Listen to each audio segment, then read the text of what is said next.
Hello friends, I am Nikhil Patel from IIPS. Today we discuss end sem examination question number 7. So question number 7 divided two parts, part A and part B. First we understand part A, then we understand part B. So part A say explain the k-mean clustering algorithm with steps, discuss how initial centroid influence result.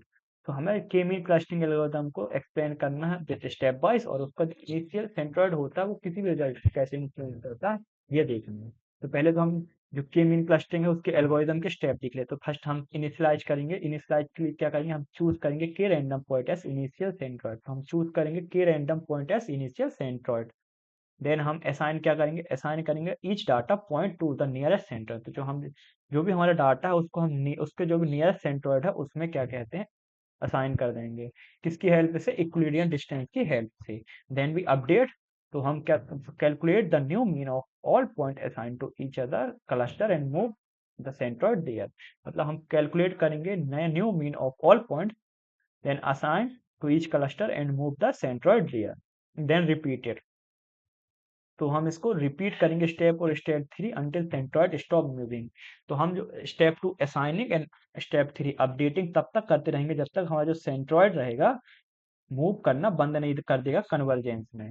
तो जो हमारा अब देखते हैं कि जो initial centroid influence कैसे result को इन्फ्लुएंस करता है। तो यदि initial centroid are chosen poorly, यदि हम इनिशियल सेंट्रोइड को अच्छे से चूज नहीं करेंगे, जब फिर चॉइस अच्छे से नहीं लेंगे उसकी, जैसे कि two centroid very close to each other, तो इसमें क्या करेगी जो हमारी एल्गोरिदम रहेगी वो हो सकता है कि बीच में ही स्टक कर जाए, मीन्स हमारा रिजल्ट प्रॉपरली हमें नहीं दे सके, बीच में स्टक कर जाएगी। तो हमारा उसमें जो मिनिमम वैल्यू रहेगी वो लोकल मिनिमम रिजल्ट देगी। इसके कारण जो हमारी क्लस्टरिंग रहेगी बहुत ही पुअर रहेगी। तो जो हमारे रिजल्ट चाहिए है वो हमें रिजल्ट नहीं मिल पाएगा। तो ये इसलिए जो हमारा इनिशियल सेंट्रोइड रहता है उसको हमें बहुत ही ध्यान से चूज करना पड़ता है।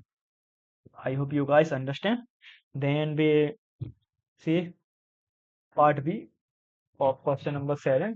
So part B say completely demonstrate the clustering algorithm and compute a KNN classification example using including। तो हमें demonstrate करके बताना है clustering algorithm और compute करना है KNN classification और example करना है using Euclidean distance। तो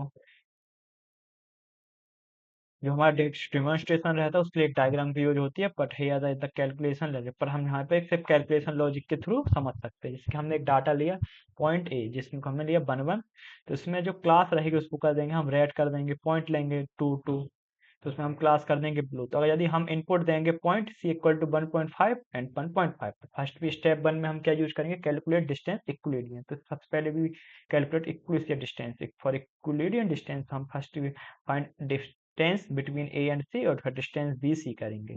तो अगर डिस्टेंस ए सी का कैलकुलेट करेंगे तो हमारा 1.5 माइनस 1 का होल स्क्वायर प्लस 1.5 माइनस 1 का होल स्क्वायर हम ऐड करेंगे और अंडर रूट करेंगे 0.5 अंडर रूट, तो इसका अप्रॉक्स रिजल्ट आएगा 0.707। सिमिलरली बी एंड सी के लिए करेंगे तो उसका भी हमारा सेम रिजल्ट आएगा आगे। देन स्टेप 2 में हम क्या करेंगे, चूज करेंगे के। Example K equal to 1 since distance are equal we look at the nearest neighbour. यदि के इक्वल टू 3 है तो we check the 3 nearest point and take the majority board. तो I hope you guys understand question number 7। Thank you very